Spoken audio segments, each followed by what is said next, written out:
আসসালামু আলাইকুম, সবাই কেমন আছেন? প্রচণ্ড স্নোফল হচ্ছে রাস্তায়।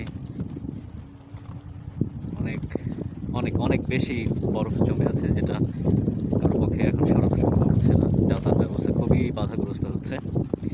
যাই হোক, এখানকার জীবনটাও ওই রকম বাধাগ্রস্ত। আপনাকে প্রত্যেকটা মুহূর্তে স্ট্রাগল করতে হবে। এখানে জীবনটা একার। আমি আবারও বলছি, এখানে জীবনটা একার। আপনাকে হয়তো পরামর্শ দিতে পারে অনেকেই, বাট দিন শেষে স্ট্রাগলটা আপনাকেই করতে হবে। যেহেতু ফ্যামিলির বাইরে আপনি সম্পূর্ণ একা এখানে এসে পড়াশোনা করবেন। যাই হোক, আমার প্রিয় শুভাকাঙ্ক্ষী ভাই বোনেরা, যারা ভবিষ্যতে সুইডেনে কিংবা ইউরোপের পথে পা বাড়াবেন, পড়াশোনা করার জন্য আসতে চাচ্ছেন, তাদের জন্য একটা কথা বলি, সেটা হচ্ছে জীবনটা অতটা সহজ নয়।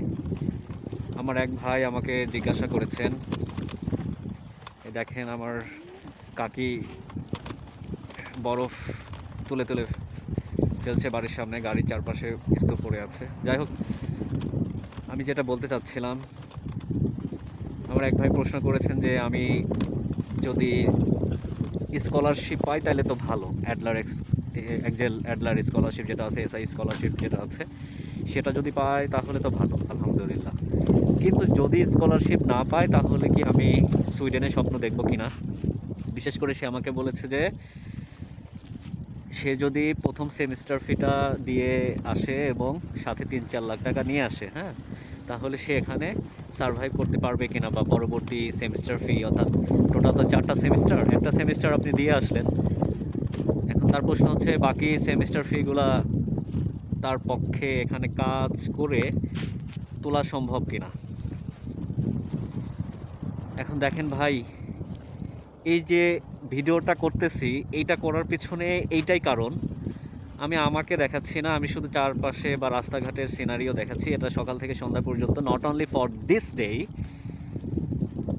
এইরকমভাবে 2 সপ্তাহ, 3 সপ্তাহ, 1 মাস, 2 মাসও থাকতে পারে। এখন দেখেন, আপনার এরকম প্রতিকূল পরিবেশে কাজ করতে হবে, হ্যাঁ, এরকম পরিবেশের কাজ করার মন মানসিকতা নিয়ে এখানে আসতে হবে।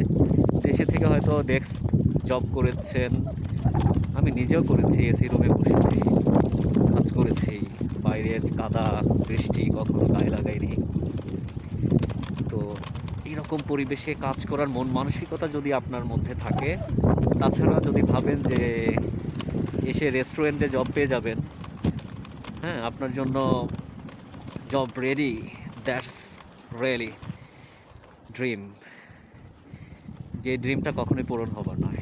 আর যে ভাইয়ের প্রশ্নটা ছিল যে বাকি টাকা ম্যানেজ করতে পারবেন কিনা, এখন আপনিই বুঝে নেন আসলে সম্ভব কিনা। বাট হ্যাঁ, আমি এটা অনেকটা এনশিওর করতে পারি, আপনি প্রথম সেমিস্টার ফি দিয়ে আসলেন, দ্বিতীয় সেমিস্টার ফিটাও আপনার ম্যানেজ করে আসতে হবে। দ্যাট মিনস 4টা সেমিস্টারের 2টা সেমিস্টার ফি আপনাকে ম্যানেজ করতে হবে দেশ থেকে। বাকি 2টা আল্লাহর রহমতে বলা যায়, আপনি যদি এরকম প্রতিকূল পরিবেশে প্রচণ্ড স্ট্রাগল করার মন মানসিকতা আপনার মধ্যে থাকে অনলি, তাহলে আপনি পারবেন। তাছাড়া কল্পনাও করেন না যে আপনি সেমিস্টার ফি প্লাস এখানে সার্ভাইভ করাটা অতটা ইজি। আমার প্রশ্নের আনসার আশা করি পেয়েছেন।